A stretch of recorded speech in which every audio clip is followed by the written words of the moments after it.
Hello, and welcome to a very special edition of Up Close on METV. I'm Charles Clapsaddle, Station Manager for Manatee Educational Television, and it's my great privilege to welcome back to METV Commander Brad Smith. Commander Smith, thank you very much for taking the time to do this. It's always a pleasure to see you. We've had the great opportunity over the years to interview you and to record you on many different occasions.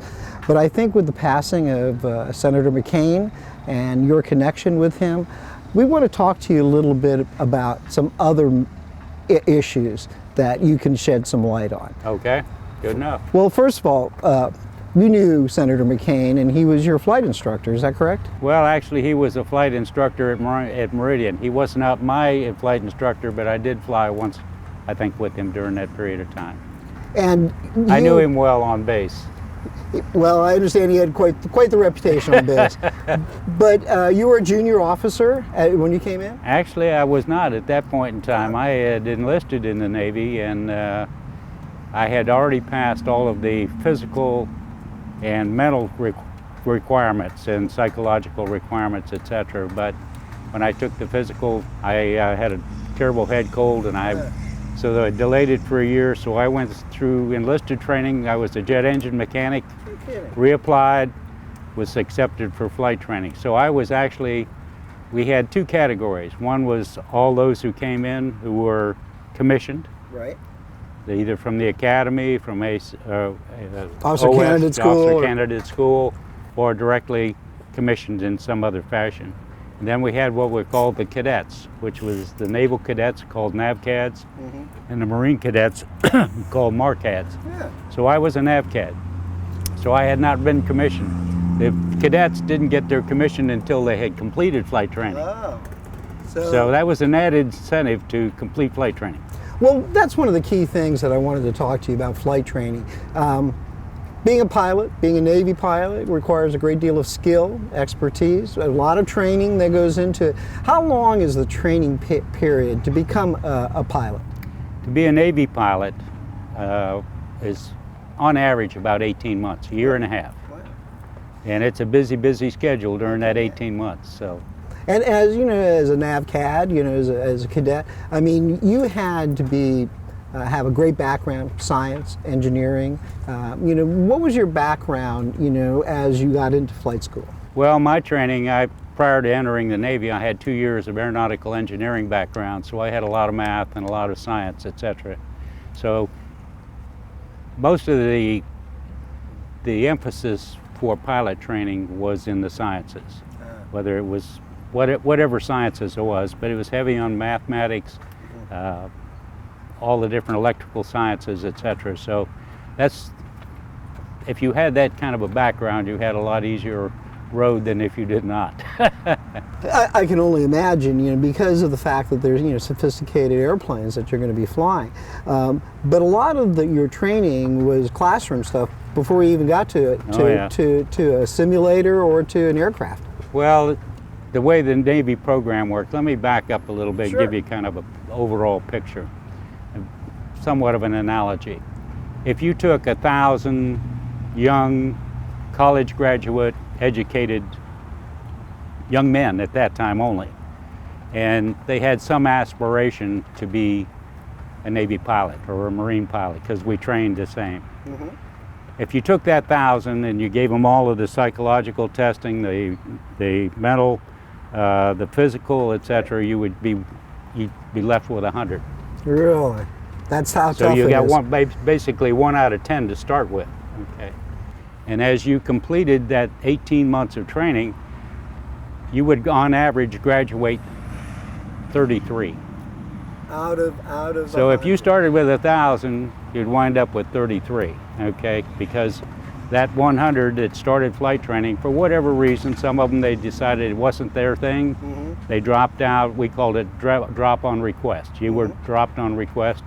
We had a fairly small number, but some number that just flying was not their thing, and they couldn't pass the requirements. And I would think, sir, that because of the fact that they want the best to do it, the requirements, the approach that they want from those potential aviators, they want the very best. Yeah, they do. Flying off an aircraft carrier, and I'm not boasting, but flying off an aircraft carrier is the most demanding flying of any in the world. We've had several astronauts who said that flying off a carrier was 10 times tougher than being an astronaut because they were just along for the ride. Well, I was going to ask you. I was going to ask you about that. Obviously you did a lot of training on land at different naval air stations as you completed your training. But to fly off an aircraft carrier, which is pitching in the ocean and moving in general direction, that's an art in itself, to learn how to do that. And tell us a little bit about the training that goes into to flying off an aircraft carrier. Well, let's go back to where we started with the 100 that started. Right. We normally had a class of about 40 to 50. And you would go through the first part of your training with that class, and it was 16 weeks academics, physical fitness, military training. I had a leg up in that I already had a year and a half of military, so I knew how to do that kind of stuff. That made it a little bit easier. Yeah, that made it a little bit easier. So let's assume that you made it through the 16 weeks. We lost some people along the way for various different reasons, physical most likely. So then you went to primary flight training, and you flew the first airplane you're going to fly in the Navy. It was a T-34 Mentor, it was called. It was a propeller-driven aircraft, had retractable landing gear, et cetera, and I can't remember how many hours you got in that, but approximately, let's say 30 hours. But that was a trainer. Right? It was a trainer, your initial trainer, called primary trainer, and that it was at the Softly Field in Pensacola, Florida. At the end of that period of time, they would take, or they would offer to, the top finishing people, and they took your academics, your flight training up to that point, etc. So you had a composite grade, and they would offer jet training to the top, however many slots they had. If it was 2, if it was 4, or whatever. And some took it. Almost everybody took it because that was the glamorous thing at the time, and still is. and I can imagine that those were coveted spots to be able to ask to go into jet training. So I was selected for jet training. And from there, from Softly Field in Pensacola, I went to Meridian, Mississippi, up in the upper third of Mississippi, which was quite a cultural change as well. I can imagine. And that's pretty intense when you get into jet training. Oh yeah, the entire program is intense. We have, as you mentioned, we have almost daily classroom study. Because every time you go into an airplane, you have to learn all of the systems of that airplane, the electrical, the hydraulics, the engines, all the armament systems, how the airplane flies technically. We didn't have the sophisticated simulators in those days that we have today. So pretty much you had to learn all of that. And then you flew the aircraft. And a little side note, they used to have what they call a blindfold cockpit check. So every airplane you got in, you had already studied the cockpit layout, where all the instruments are at, etc., and you'd gotten in a few places. But then you had a test. They put you in a cockpit, blindfolded you, and say, okay, reach for the landing gear light switch. There's one over here, whatever. And there's hundreds of switches in that airplane. So you had to know that first. And you had to know precisely where it wasn't as if you could grab one and say, was this it? No, it's not that way either. Because when you're flying at night, you don't want to look down, because what happens is your inner ear reflects that, and it will cause you to have vertigo. Really? So you never want to be looking down inside of the cockpit, because you'll lose your balance, your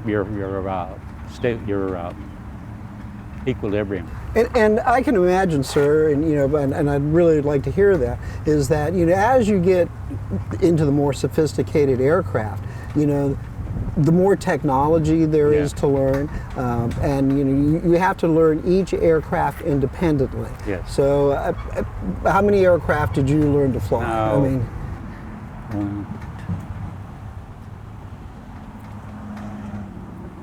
Probably 10. and each one of them had their own It has intricate its own systems. thing, yeah. And the emergency procedures are different, and all the rest of it's different. So, How you land the airplane, etc. so here you are, a young man. You're in your early 20s. I was 22 at that time, 23 actually. From that point, from Softly, I went to Meridian. That was the beginning of basic jet training, and that's where John McCain was an instructor. I was in a different squadron at that point in time, but I didn't know him well from the social side of the aspect, from the officers club, etc. As you mentioned, he did have a reputation as a party guy and Quite fondness the, for the ladies, yeah. etc., etc. And he lived, and I would say, sir, because I want to hear more about details about your flight training, but I would say, being a Navy pilot, there's a certain amount of swagger that goes with that. Is that correct, sir? Most definitely. And I can only We like imagine. to believe that we're the best, whether we are or not, and there's a certain cast for a naval aviator, all right? And I would say it's kind of well-deserved because, obviously you're among the highest trained, the most, proficient in what you're doing. So here you are, a young man. You're in Mississippi. What aircraft were you learning at that time? That aircraft was called the T-2 Buckeye. This was the first jet trainer I'd flown. The biggest difference with all airplanes is the speed. Right. And it's not only the speed, the faster you're going through the air, but the brain has to work a lot faster. And a propeller aircraft, I have to think a couple of miles down the road. In a jet, I have to think 50 miles down the road because I'm going to be there before the decision is made, either by me or whoever's controlling me from the ground. I see. So everything happens much, much faster. So in basic jet training, we got instrument flight training. Right. Learning how to fly under instruments, formation flying, which we hadn't done up until that point in time, many other different aspects of flying. Not only was it a transition to a jet, which happens much faster, but it was all these other things that you have to learn along the way to become a pilot, Navy pilot. And there's a lot of precision and complexity that goes with all of this, too, because the sophisticated airplanes of today, their electronics are beyond imagination.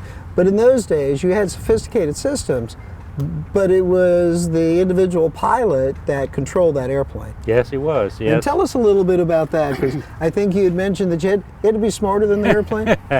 Well, that was my fleet airplane I flew, but all airplanes up until that point in time. When I went to Vietnam, the A-4 Skyhawk was the airplane I flew. It was a single-engine, single-seat attack fighter, okay.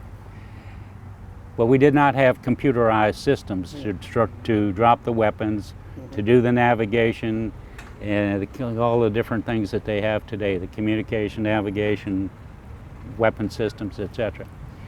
The later airplanes, you rolled in on the target. If you had a target down there, you would put the pipper on the target, punch a button, and the computer would decide when to drop the weapon and when not to. So that's all up to you as the pilot to navigate. In the older airplanes, you had to do all the navigation, and we didn't have GPS or anything of that nature. So you had to do your navigation. You had to have the weapon system set up. You had to have enough training so that when you rolled in on a target, so I'm talking if we come in at 10,000 feet, we are setting up either one or two dive angles, 30 degree or 45 degree dive angle. 45 degree angle? Yeah. That's pretty severe. And you're going fast. Now you're headed downhill with a full load of bombs, fuel, and speed. And the factors that determine whether you're going to get a hit or not are wind, if the wind is coming from the right, the left, or wherever it is. So you as a pilot have to be thinking as you're coming downhill, going 400 or 500 miles an hour, the wind correction, if you're too steep or too shallow, you have to make a correction. You'll either release higher or lower. And also your speed, your dive angle, and the wind. And you have to be calculating all that stuff in your mind seconds. in a millisecond, because you're coming down a hill. That run's only going to last 3 or 4 seconds. So as you're approaching your target, these calculations that you're doing, you're doing them constantly. Yeah. You're Yeah. adjusting constantly. You're looking at your instrumentation and you're saying, okay, this, and this, and you're reacting almost immediately. You are. You have to. Wow.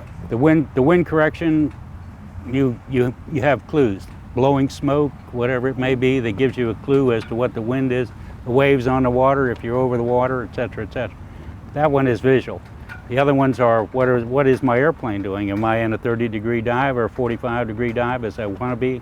Or am I a little shallow? Am I a little steep? And my airspeed. And I'm adjusting mentally because I'm not going to change the dive angle now because I'm on the target. But I have to release either higher or lower depending on my speed and my altitude. So those are all the factors I say that the pilot had to be smarter than the airplane because later on the airplane figured all that out for you. And you know, I mean, you know, America has a great fleet of aircraft now. But in those days, great aircraft, and I want to hear about specifically about the Skyhawk. Great aircraft, but not the sophistication that it has now. No, we didn't have the those sophistication. Those were pilot days. Those were the pilot more than today, and I'm not taking anything away from the guys today. The pilot was the deciding factor in whether it was successful or it was not. So if we could back up a moment, sir. So you're training, you're still in Mississippi, but there comes a point where your advancement moves on, and you volunteer to go to a squadron in Vietnam? Well, actually, let me finish the flight training routine. Good, please I do. spent about 6 months in Meridian. At the end of Meridian, we go back to Pensacola and we go through a phase called carrier qualifications. Initial carrier qualifications. And the way you train for it is, obviously other than the briefings, etc., we have an airfield that is set up just like a carrier deck as far as the lighting, the length of the runway. Obviously there's 10,000 feet beyond that, but it's marked there with where you're supposed to land, just like a carrier deck. The center line and the landing mirror, it's called a Fresnel lens, but it sends up a beam of light. If you are on that beam of light, it tells you whether you're high or you're low. All right. There's a set of arms that come out either side that are green, and if that ball is even with those green, you're right on glide slope. If it's high, you're too high. And then you have to adjust. And you have to take off power to come down. If it starts sinking below that, it goes from yellow to orange to red, and you don't want to see red. No. Because you're going to see the end of the carrier like that. And you have, and you're trained specifically to meet all of those parameters, just like it's a carrier deck. Yes, it's just like a carrier deck. You fly the airplane just like making a carrier approach. You have what is called a landing signal officer or an LSO, which I became at a later point in time, who's out there grading every approach that you make. It's called a pass. Every pilot. You start low, high start, low in the middle, high at the ramp. 4 wire. Wow. The target wire is the 3. So you go through that entire phase, and I'm speeding on here. Sure, but take so your that's time. about 10 or 15 periods of that you do. That's an hour long each. And if you're ready, the LSO will sign you off that you're ready to go to the, quote, the boat. To go to the Aircraft boat. carriers are always called the boat. Is that right? No matter which one it is. Well, I would imagine, sir, you know, obviously having the land-based training is invaluable, but the one thing that doesn't do, it's not a moving vessel. Well, there's a big difference, but you have the technique anyway, the landing technique. So then you go to the boat. Well, the boat at that point in time was an old aircraft carrier from the end of World War II, Korean era, called the Antietam. And we were required to make 4 landings on the Antietam. The first 2 were with the hookup, which was intentional so you wouldn't trap. Made 4 landings and 3 catapult shots off, came around, land 4 times, and you were done. And it happened in a heartbeat. I mean, it was like bang, bang, bang, bang. And, you know. So you go up and come back around and do another one, come back around and do the other one. So you launch off the carrier, just like catapult shot. Landing on a carrier, you have some control. On the catapult shot, you have nothing. You're just along for the ride. It's just like a rock. I'll give you a real quick catapult shot thing. You taxi up onto the catapult. After everything has been looked over, you have checked the weight of your airplane. The ship has confirmed the weight of the airplane. You taxi up, you have your final checkers. Go over the airplane, look for hydraulic leaks, anything that's happening to the airplane. They give the catapult officer a thumbs up. He gives you a run-up signal. You go to full power, you flip the handle down to lock the throttle with your hand, and the trim has already been set to a specific takeoff setting depending on your weight. Right. And when you're ready to go, you checked all your instruments, moved all your flight controls, you take your hand off the stick, set it in your lap like this. You don't even touch the control stick. It's sitting there. You salute, and you have your head back, and boom. The reason you have your head back and your hand up here locked on that throttle is because you have an instantaneous 22 G-forces sitting on your chest. It's just a split second. And if you didn't, the throttle would automatically come back, the stick would come back, Hit you right here. and your neck would be strained, all right? As you're going down the catapult shot, you go from 0 to 160 miles an hour roughly on average in 2.5 seconds. 0 to 160 in 2.5 seconds. Yeah. Wow. That's So there's some impressive. acceleration. In fact, on the catapult shot, your eyeballs are fluttering so much on the first half of the catapult shot, you can't focus on anything. And then you go off. But as soon as you're off the catapult and over water, you instantaneously take over the aircraft. Yeah, well, as you're moving down the catapult track, as you're reaching flying speed, the stick will automatically come back to your hand like that. Lock into The your only hand. thing you're looking for, always looking for in a catapult shot, is wings level, and I have a positive rate of climb. That means I'm climbing, I'm not descending. Two things that you look for. Now, I did have in my later career, and I don't want to jump around too much, I had a night catapult shot while I was in the fleet with a fully loaded airplane, and the generator failed on the catapult shot, and all the lights went out. Oh no! So you were blind, No, basic. Navy training. We had a gooseneck flashlight that we hung around our neck with a red lens on for night catapult shot, and that thing was always turned on just before you taxi to the catapult. So I had enough light to be able to see the essential instruments that I needed. And you took control. And I took control, and the story goes on, but it was successful. But I did want to mention, since you brought it up, since you've done the catapult shot and the extensive training and expertise it takes to do that, landing and launching at night, that's a different story. That separates the men from the boys. I can only imagine that, a night shot. That and weather. Well, and weather too, if you're rolling in the sea as well. But doing a night landing and a night takeoff, that requires a little bit more precision skill. It takes skill and a fair amount of intestinal fortitude. Well, and night landings too. I mean, if you're in bad weather and you get a little bit of pitch and roll on your deck, those are considerations that you always have to take in. Yeah. I landed one time off an aircraft carrier, and we do what we call carrier requalifications. We have to do it every so often to maintain our night capability. And this was off the coast of Virginia, off Virginia Beach, maybe 120, 150 miles at sea, in December, in a snowstorm. In a snowstorm. And as I was coming in at night, I couldn't see diddly. The LSO said, "You're looking good, keep it coming." And just as you come across the edge of the deck, I could see the lighting. And 4 landings, took me 4 hours to get 4 landings. Because of the weather, because of the conditions. Weather, yeah. But you fly in rain, rainstorms, snowstorms, pitching deck. Being an LSO, I've been up there on that flight deck talking to the pilots as they come in. And you can have 15, 18 feet of pitch. Wow. Up and down. The big thing with pitching deck is you cannot land an airplane on a deck that's pitching up, because you got the airplane coming down and he's on a glide slope, and you got 95,000 tons of steel coming up. You're going to drive the landing gear right up through the airplane. Yes. So you can't. The only time you can land on a pitching deck is when it stabilizes at the top, or as the deck is going down. So That's depending some on the precision. timing, the LSO has got to recognize the timing, and he will either give you what is called a wave off. That means Come back. don't land, go around, come back again. So the pitching deck, and sometimes I've seen them roll like this at the same time.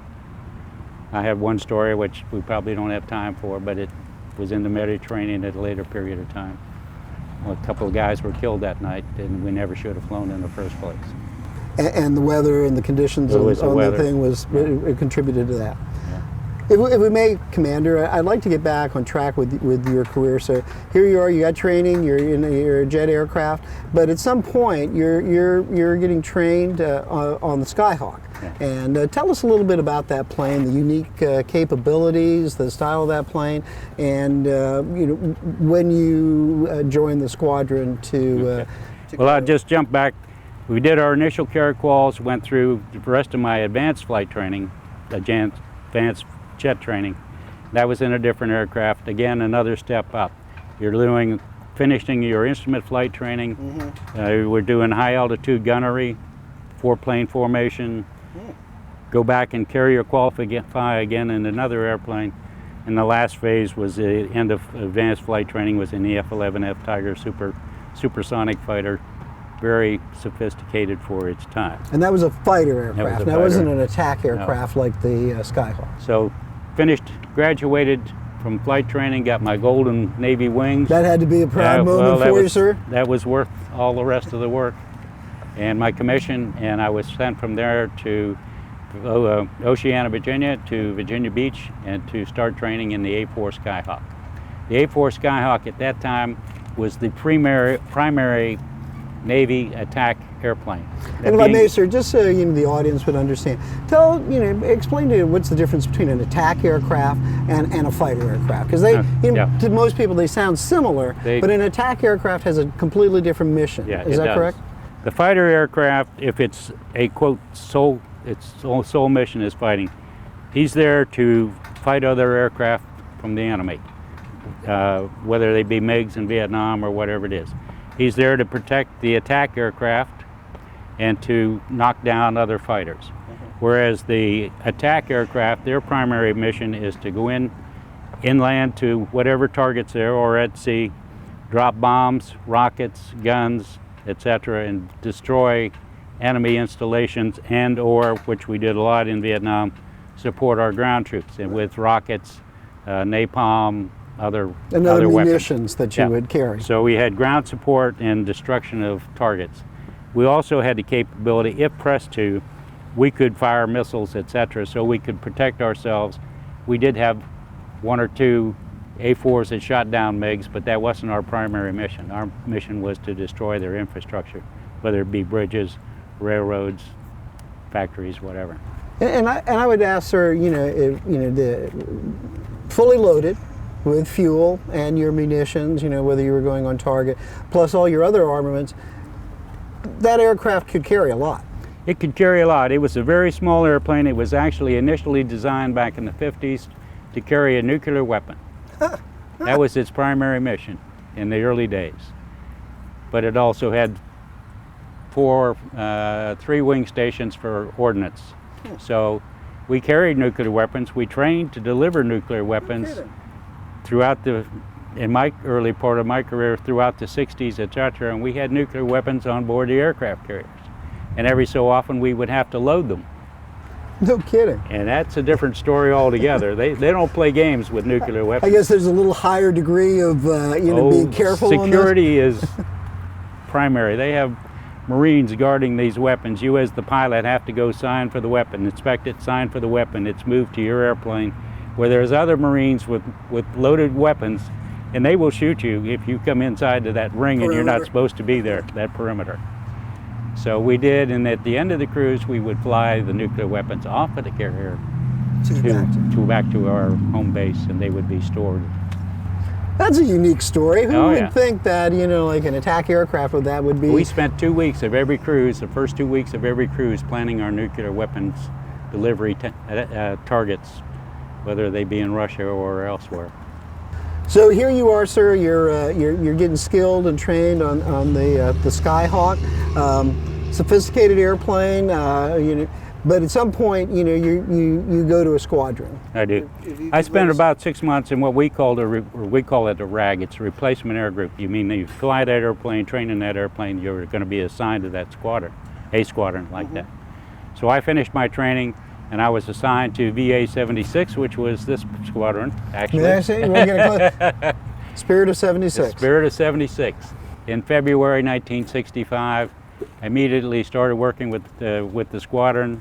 Very shortly thereafter, we spent 3 months in the Caribbean doing what we call workups on the USS America. It was a brand new carrier at that point in time.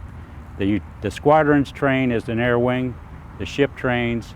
The whole thing is a big exercise for 3 months, very intensive. And the Navy is known for their emphasis on training. That all components work together. That the onboard people working with the pilot squad. It's a dance. It's a great choreography. Very choreography. Yes. If you ever see the operation of a flight deck, you'd just shake your head. It's like that. Well, you see something that looks confusing because you have so many people on deck doing different things. Everybody knows what they're doing. But it's very precise. Yeah. Very precise. Because it's a very dangerous place. I've heard it said, and I believe it, that it's probably the most dangerous work environment in the world because jet engines and weapons, etc., can catapults, flights coming in, and they're all deadly. And you have munitions on all of the aircraft as well. Get blown over the side with the jets blast, etc. Anyway, where was I? So I joined the squadron immediately. We went to the Caribbean on the America, came back for 2 weeks vacation, went back to Oceana, Virginia, found out the squadron had now been transferred to the Enterprise and was in Guantanamo Bay. I caught a flight, joined the squadron. We did another 3 months of workup, so we were well trained. Came back to Oceana, Virginia, back to Norfolk area. We said goodbye to the families, loaded up on the carrier. The Enterprise left Norfolk in October 1965. It was the first nuclear aircraft carrier task force. All the ships, supporting ships, were all nuclear. So we sailed around South Africa, came up through the Indian Ocean, came right into the South China Sea. It's a pretty impressive sight seeing a aircraft carrier all support ships as a part of a task force. And one of the things that we did during that period of time after you're out is what is called blue water operations. What's that, sir? It means you're far enough out that there's no land to land on.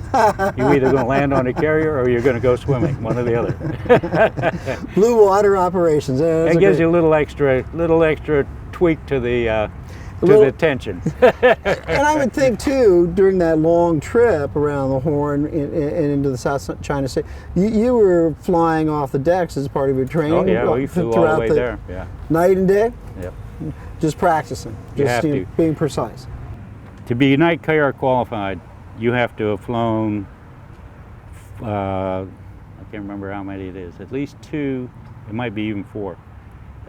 Carrier landing within the last 10 days, or you have to go back through a whole requalification or recertification period. So we never had it more than 10 days import period of time. So we get everybody back out, get them out night flying so they could maintain their night qualification.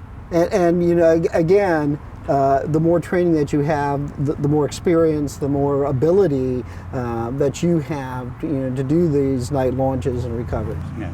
Well, the Navy carrier group, the carrier pilots, or tailhook as we call them, tailhook Navy, is a small group of people when you come right down to it. And you're looking at probably less than 1,000 people that are on aircraft. I'm talking about pilots, flight crews, not the ships themselves. Right. So we know each other for the most part. We've crossed paths someplace in time. We're in the same squadron, same air wing, some whatever. So it's a small group of people. We all know each other, and it's well trained. As I mentioned, during the Vietnam War, they had 2 guys wired up for night carrier landings just to see what the stress levels were. Coming aboard the carrier at night was more stressful than getting shot at in combat, and that's no kidding. I can imagine, because it's kind of a pitch black environment, except for safety lights or then whatever. You throw in weather or damaged aircraft, low on fuel, all the stressors are there. So it is the most intense. Landing on a carrier is the most intense thing you could ever imagine. Every nerve is alive, or it better be, as far as your eyesight, your reactions, your whatever it may be, because it doesn't take much to screw it up. And each landing is a new experience. It's not like, It well, I've is. done this No, once before, no, I can, you know, I got this down. Each I've flown one a lot is of new. them, and every one is a little bit different. Don't ever get complacent. So you arrived, sir, if I may, South China Sea with the task force, with the, you know, the carrier, with your squadron. First of all, tell us how many planes in a squadron. Well, at that point in time, we had more airplanes. We had 14 airplanes. We had 18 pilots. Wow. And we had an ordnance officer and a maintenance officer. So we had 18 pilots, 14 airplanes. So you're going to fly most every day, at least once. Oftentimes we'd fly once. We'd fly a couple of times every other day. So usually we'd fly. We did a lot of flying. Later on, let me just jump forward so I can try to explain it. Usually you had two carriers operating. You'd have one in the south supporting the ground troops. The reason we were there was primarily ground support.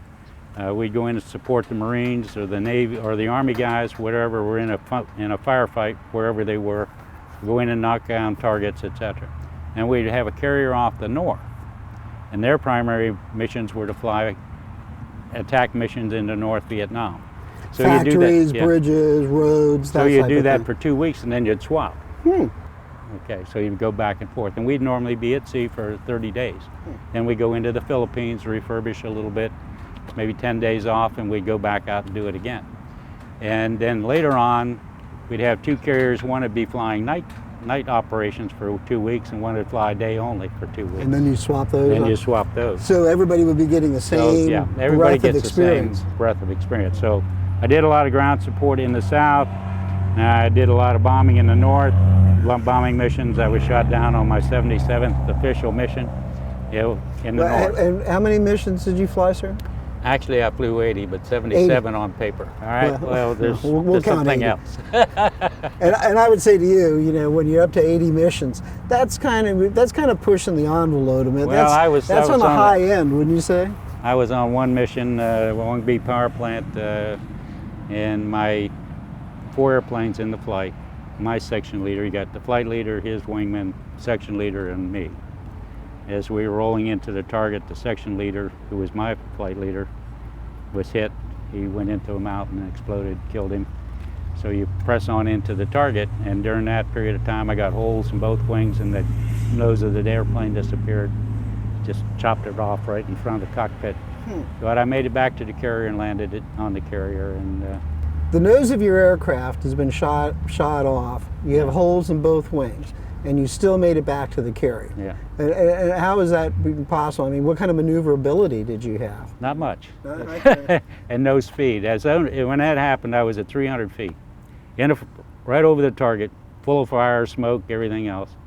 I got hit in the left wing, flipped me upside down. We would deliver these bombs, they're called snake eyes, which I'm not going to go into detail. Sure. I got flipped this way, rolled wings level, got hit in the right wing, flipped the airplane the other way, rolled the nose back out, and from about that far in front of the windscreen, it just disappeared. It blew it completely off. And you So were now I got still a big hole. this big plate. No, I didn't have a hole. I had a big flat plate in front of the airplane. Wow. So what was streamlined is now flat. So I immediately dropped down even further. I was down now to 100 feet and then down to 100 feet. 50 feet. And they were shooting down at me from as I was running out this estuary. Popped up to 20,000 feet. Because in a jet, the higher altitude you are, the better fuel consumption you have. Had an F4, one of the fighter caps, come up and join up on me Just to check me out because I had already called Mayday. I'd been hit. And I was inbound to the ship, which was about 100 miles away. wow. So he joins up on me and he's out there and he checks me out on this side, crosses underneath, comes up on the other side, checks me out, comes back over here. He doesn't say a word, he just goes. That's Just all I shakes his needed. head. He just shook his head. And you were able to land on deck Yeah, I in came a in. disabled Yeah. plane. Well, I picked up the carrier as I'm coming in. I talked to the ship. I said, I've got heavy battle damage. I need a straight-in approach, ready deck. That means get everything out of the way. I got one shot at this, Right. and I'm coming in. So about 3 or 5 miles out, I put the gear handle down, threw the gear down, it came down, locked, and the flaps worked. And I made a great landing. But the strange thing was, so I make the landing. Of course, you're wired for this. You're wired. I've never taken dope, but I can imagine you're on speed. I bet you your adrenaline is just pumping like crazy. So they get me out of the gear, and I'm taxiing forward, and I got the ground crew with the chains and everything ready to tie the airplane down, and they're just kind of watching this wreck go by. So anyway, I got out of the airplane, went down to debrief. Of course, Jackie Prudhomme, my flight leader, had been killed, and I was the one that saw him go in and just explode, because I was upside down as we went over the top, saw him go in. So I had to debrief that. And later on, they took the guns out of the airplane. The engine was still good, the guns were still good. They took what they needed, secure equipment, top secret stuff, pushed the airplane over the side. And just got rid of it. Yeah, it was no way they were going to repair that. The battle damage was too significant. They just got rid of it. And that's a pretty severe thing to do that, and to come in for a landing on an aircraft carrier with that damage. It's a remarkable ability that you had, sir, for flying. Because I can imagine the stability of the aircraft is a little bit shaky. That's why we're arrogant, Charles. You know that. Well, if I may, sir, here you are. You're flying all these missions. You're an experienced pilot. You're not only doing ground support, but you're also doing attack aircraft in the north. And I can imagine the north, as you flew over, you're getting all kinds of pushback. Surface to air, maybe even ground fire. You're getting all of this. But until that point, you're doing okay. You've seen some terrible things and experienced some terrible things. But on that 80th mission, sir, you were flying and you were hit. Yeah. And we've had the opportunity to interview you and tell you about that thing, that occurrence. But when you were hit, do you remember what was happening to the aircraft? I do, yeah. If you could share that with us. Well, I had what we call roll in on the target. That means you acquire the target, you make a roll in pass, bringing your nose down to the glide slope that you want, whether it's 30 degrees, 45, and you're prepared to track the target, which that means you're visually moving the aircraft lined up on the target. Well, as soon as I made that roll in, rolled wings level, I got hit in the tail section of the aircraft. I never saw it coming. I never saw anything. All I know is it blew the tail off, or a significant part of the tail, because I had no control. And the airplane became steeper and steeper in that dive and began to rotate like this. And I could see in my mirror, I could see flames from the back of the aircraft. So it's going like this. Well, my concentration is trying to get the nose up, because we're only 5 miles inland. If I can get the nose up enough to turn the airplane, I got out over the coast, I'll eject there and hope for rescue. But I'm 5 miles inland, and where I'm right over a river, my target is a bridge. So the airplane is getting steeper and steeper, faster and faster, and it's turning. And this is all happening in seconds? This is all happening in seconds. As I said, the normal bomb run is only a few seconds long, because you're rolling in, you have all that weight and acceleration, you get maybe 3, 4 seconds, period, before you pickle and pull out, because we normally would release at about 4,000 feet. So anyway, I had my handle up on the ejection to get rid of the bombs and try to get that weight off of the nose, so I could run the trim up, maybe, if it still had electrical trim. And I remember the airplane, I was looking down through the nose like this, and I'm now about 70 degrees nose down, catch the airspeed out of the corner of my eye at 600 miles an hour. And I remember you're spinning. And I'm spinning. Taking my hand off of the bomb jettison and reaching for the bomb jettison reaching for the ejection seat handle. And that's the last I remember. I went out 600 miles an hour, tore my helmet off, my mask, and all the rest of it. Knocked me cold. Tore a lot of the muscles in my neck. I couldn't, wherever that. I felt a tug. I'm semi-conscious, and I woke up 10 feet underwater in the middle of this river.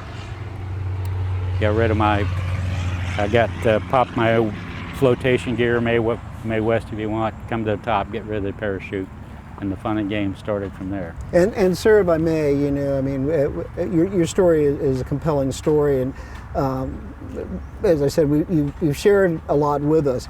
But your similarities between the events that you happened and what happened to Senator, very similar. Both shot down, both landed in the lake, both captured immediately, both taken into apprehension by the North Vietnamese almost immediately. Both, from that point on, suffered extreme brutality and inhumanity. And your story, sir, you know, is an inspiration to all that hear it, because from the moment that you were captured, you were mistreated. Yes. The moment that you know, that when they pulled you and they hit you with a rifle butt, if I remember correct. Yeah. I was the treatment. I always say the whole 7 years I was there, the 3 words pretty well sum it up: brutal beyond belief. We couldn't think of some of the things that they did if you were looking to hurt somebody. So believe it.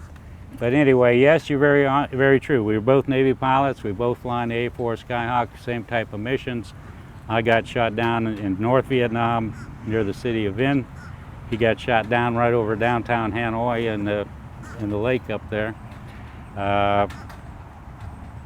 From the time we hit the ground, we went through the same routine. It took them a week to get me to Hanoi. Because you were in the farthest southern. I was in the lowest part of North Vietnam. There's a city called, can't I think of it now. But anyway, that part down there. And they transported you all the way up, only at night. Transported in the back of a truck, always wired behind my back. And chained. Shacked, wired behind my back, blindfolded.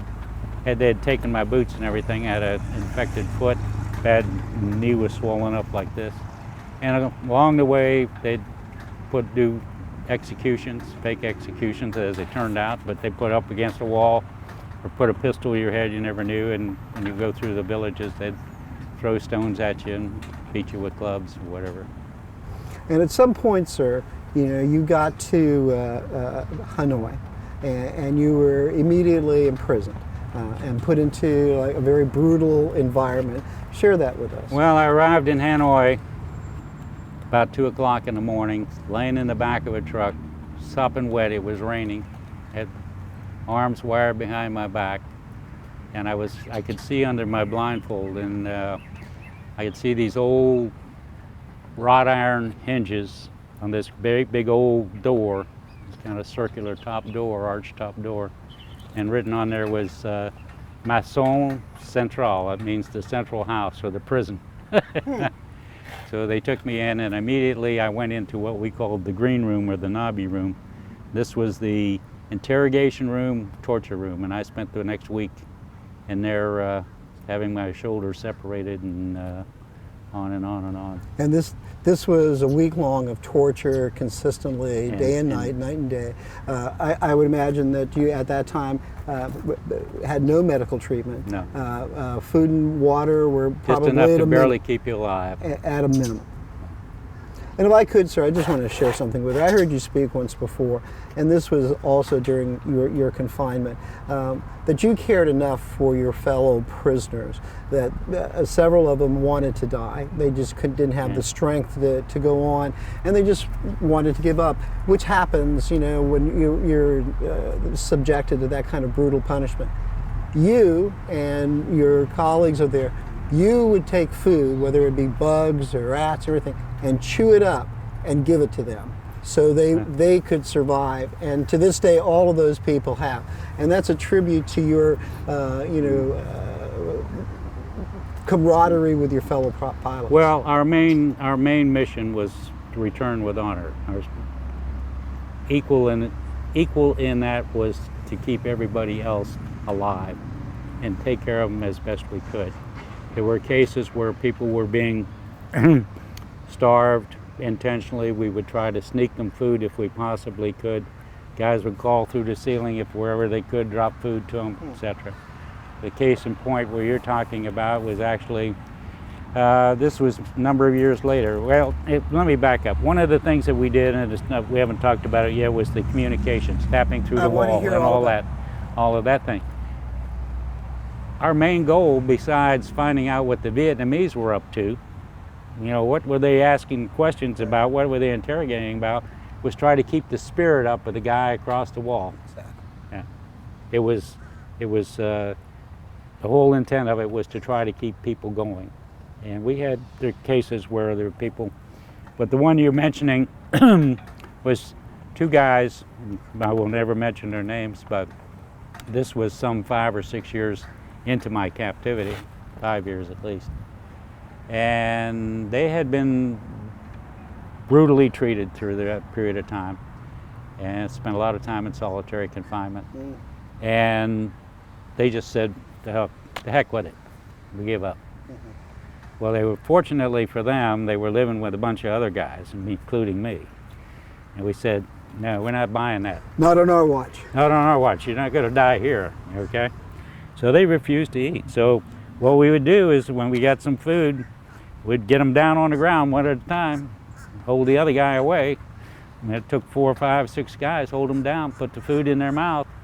They threw it up, we'd gather it up, put it right back in there again. Do it again, right back in there again until they finally swallowed it. And as you mentioned, those 2 guys are still walking around today. It's a remarkable achievement, sir, because you never want to give up on anybody. No, and we never wanted to give up. Never did. We had a few guys die up there, mostly lost their minds, either due to torture or who knows, whatever, but they did not survive.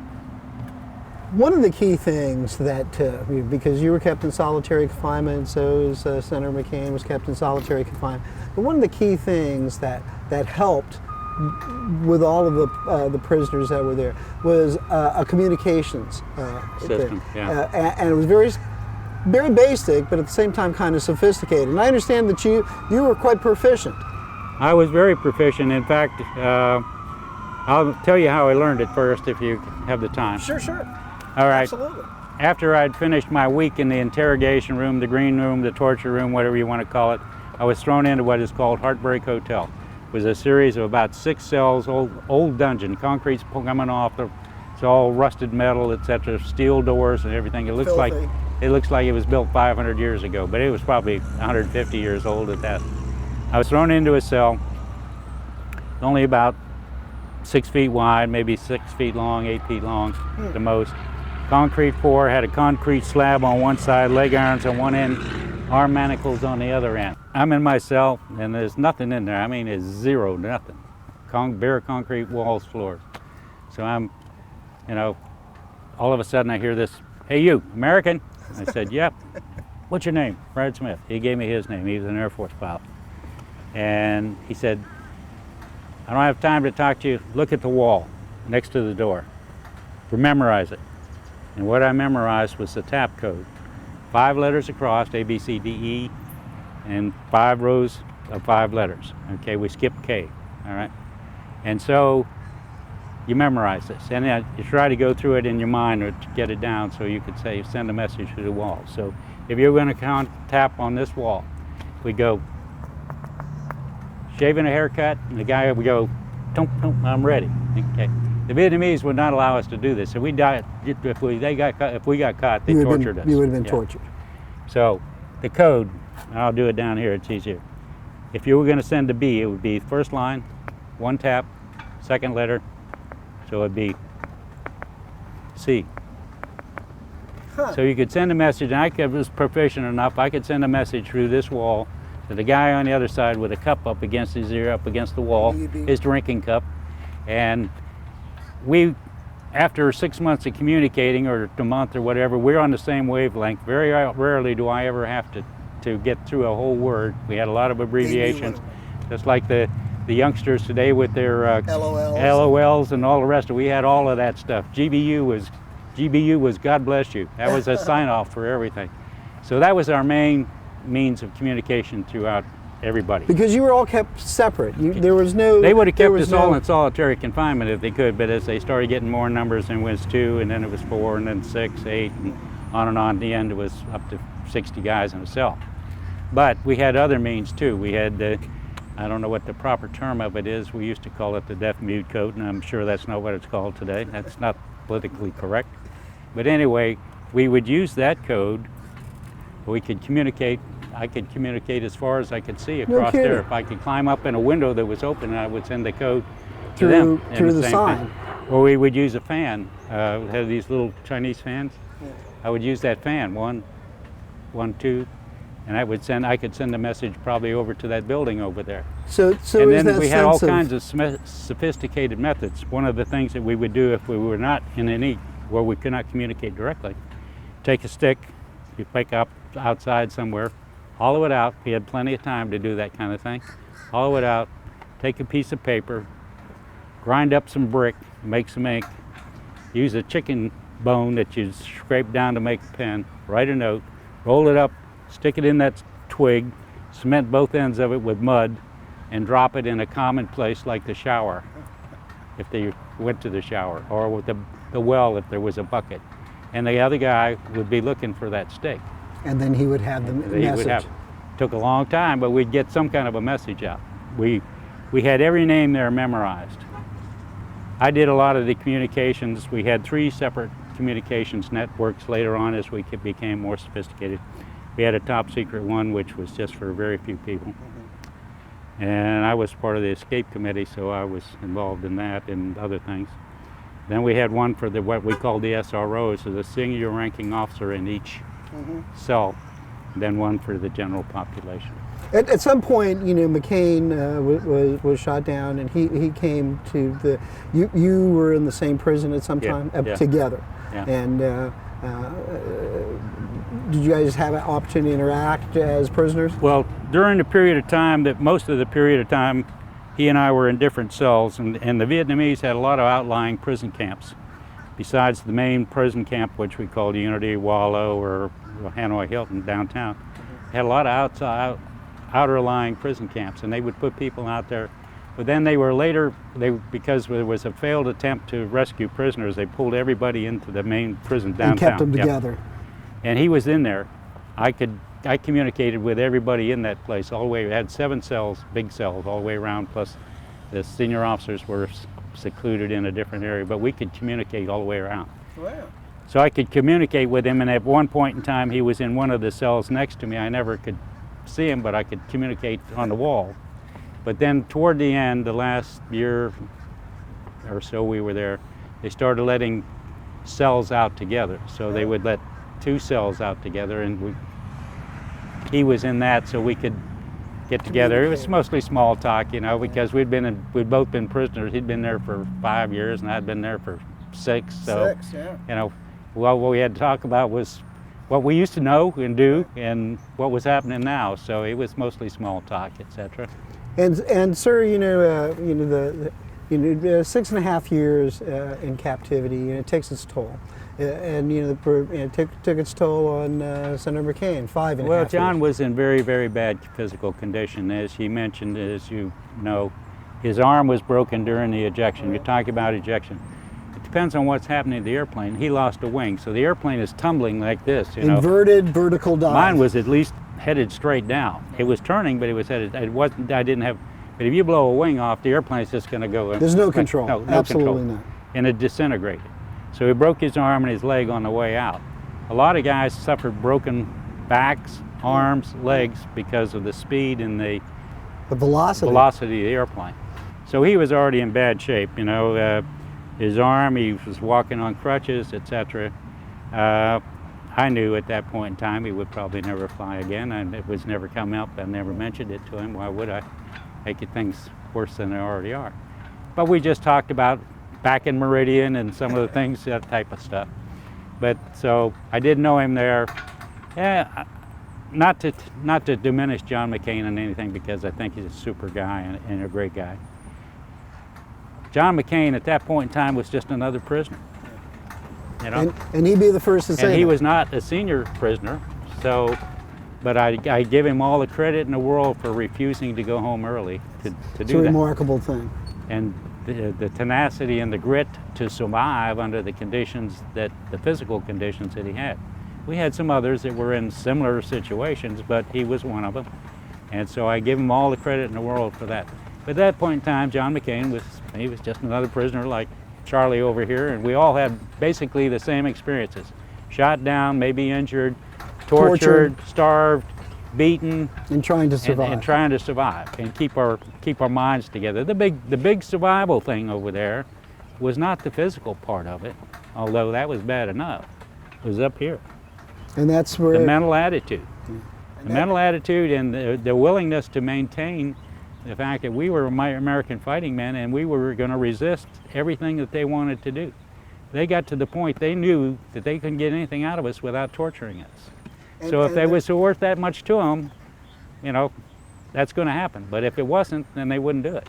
And I would say, Commander, you know, probably the key thing, the one column element between all the prisoners is that you were tough guys. You were going to let somebody else win. We became tough guys if we weren't before. Yeah. Well, and you know, it took a lot of grit to get through this. You know, pain and torture takes its toll. You know, psychologically, physically, it takes its toll on you. But you know, through your courage and your dedication, your commitment, and that inner kind of character, you came through this, as most people did, as Senator McCain did, as you did. You know, it takes a special kind of person to endure that. I think so. But I will say that in one way, you become tough. Now, you wake up in the morning, you got nothing except the rags on your back and your mind. And you say to yourself, I want to live, and I want to live with honor, and I'm going to eat whatever garbage they put in front of me. I ate bugs, monkeys, you name it, I've eaten it. And you just have that mindset that you're going to do it, you're going to resist, but you're going to live. But you also have the fact that you're going to take care of your fellow prisoners as well along the way. And that's an obligation. It's a responsibility. Yeah. And you know, as an officer, you know, as a service person, you knew that those people that were going through tougher times than perhaps you were, or not as strong, it was an obligation for you to look after them. Anyway, it was, and they looked after me. You know, tough times, just a word of encouragement through the wall. Commander, we're kind of winding down here, and I have a couple more questions for you. First of all, again, you know, I could go on talking to you for hours because you know the depth and the focus of what you're talking about. I think it's important for people to know that. You know, when you hear of a prisoner of war, you say, well, you know, it's a tough time. But when you hear the detail and the level of intensity, it's a different mindset. One of the key things, and when you were released, and I remember your story, and they dressed you up, they gave you cigarettes, you know, kind of fancied you up a little bit. Tell us the story that when the Air Force guy came and escorted you on the plane, which I think is a wonderful story. Okay. Well, as I mentioned before, they finally got around to getting us off the buses, and we had to pass through the turnover procession there. They had the Vietnamese on one side, the Americans on the other side. So as the Vietnamese would sign us off, the Americans would accept us. I got to the end of the line, had a kind of a burly Air Force sergeant in uniform. He takes me by the shoulder, and we started heading for this 141. And we were moving right along, and he said, he made a casual comment, we better get out of here before they change their mind. And I said, you're going to be running to keep up with me, buddy, as we got on the airplane. And anyway, so when we lifted wheels came off the ground in North Vietnam, there was a horrendous cheer. And then later we passed over the coastline of Vietnam. In Navy terms, we went from feet dry to feet wet. And I'm looking as I'm crossing the coastline, I get a cold shiver down my back, and I said, never again will I be back here. I survived probably a dozen times by the narrowest of margins. But anyway, as far as John McCain, after we came back, I was the first guy to come back to the state of Florida. John McCain came, he was either in the second or the third group, came back. And we were both stationed in Cecil Field, Jacksonville, Florida for the next 6 months or so. Well, he stayed on, became the commanding officer. I went through the, quote, replacement air group squadron there in the A-7 Corsair, continued my military career. John stayed there. We were on a first name basis. We spent a lot of And time you stayed, together. I must mention, and I'm sorry to interrupt, but you know, you continued to stay on active duty. And if I remember correctly, Commander, you went back to flying and you served off the coast of Lebanon during the Lebanon troubles as well. Yeah. And you were one of the only Navy pilots to continue Very that. few, yeah. We had a couple of guys, mostly the younger guys. Of course, I wasn't all that young, much younger at that point in time, but went through a short jet refresher training, went back through the RAG. John was there. We saw each other on a daily basis. He continued, he became a congressional liaison and went to Washington, and I guess he liked the political arena. And he did extraordinarily well. He did extraordinarily. And the same to you, sir, because you know you ended your career at, you know, first of all, going back to active duty, flying off an aircraft carrier off the coast. I guess some people would say that kind of pushing the envelope a little bit, but you went on and you went back on. You became a test pilot as well. Is that correct, sir?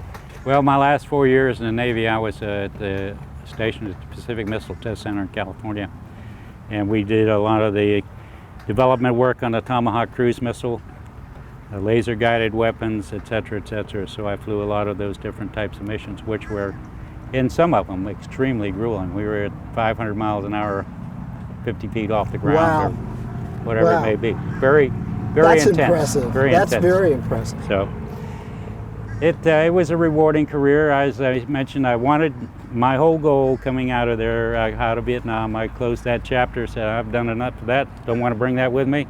Part of my life, it's not my life. My life is now going forward. We'll go back, went through short jet refresher and back to the fleet and on and on. So. And now you're involved with this great organization called Young Eagles, and you're helping young people build aircraft. Young kids. And you know, your career is certainly significant. Your service to this country is certainly significant. You know, many people bandy around the word hero and commitment, but you, sir, I would just say, you know, not only are you a true patriot, but your service to the country is to be recognized not only by this community, but all of those people throughout the U.S. You know, if only people can understand the sacrifice that you made, along with so many of your compatriots. You know, it requires a great deal of sacrifice, and again, you're still active. You work with veterans groups, you speak about your experience, and being able to share that is an important part of communication, of outreach. Well, I've had a lot of different careers in my lifetime, but I've never retired, quote. I don't think you're old enough to retire yet. Well, I'm not going to, whatever it is. I would just say to you, and you know, having served with Senator McCain, you know, and I'm sure you have fond recollections of him, great memories, not only as a pilot but as a friend and as you know, an individual that, you know, was in the same environment that you were with. So it had to be kind of a stinging loss when he passed away. It was in a way, but it also was not unexpected. Correct. I mean, the illness he had, I've known several other friends who have suffered the same illness and passed away within 6 months. But you also, I think that experience of the time I was there, from, you know, combat through Vietnam, through a prisoner of war, you become a little more stoic and a little more aware of things that happen. And some things seem extraordinarily important to you, and some things, you know, don't really. Oh yeah. Commander Smith, again, we want to thank you for taking the time to do this, Thanks, for Charles. sharing it, and we would welcome you back at any time, because you know, I think the depth and the insight that you bring to this is very important. You play a valuable part in this community. Thank you. The veterans organizations that you work with, the community organizations that you work with, are most appreciative of your continued efforts to try to help them, and that's just part of who you are. You know? Thank you. I appreciate that greatly. Commander Brad Smith, thank you very much for Charles, doing this, and good to see you as always. And it's always good to see you. Keep your wheels up, I think. You know. Oh yeah. Well, I still fly and enjoy life. Well, and we saw you, you know, just recently helping these young people. So, and that's part of who you are. Well, it's great. These young kids. Some of them they've come from broken homes or whatever it may be. Some don't. But they don't know one end of a screwdriver from the other when they get there, but we teach them how to read plans, work with tools, make something.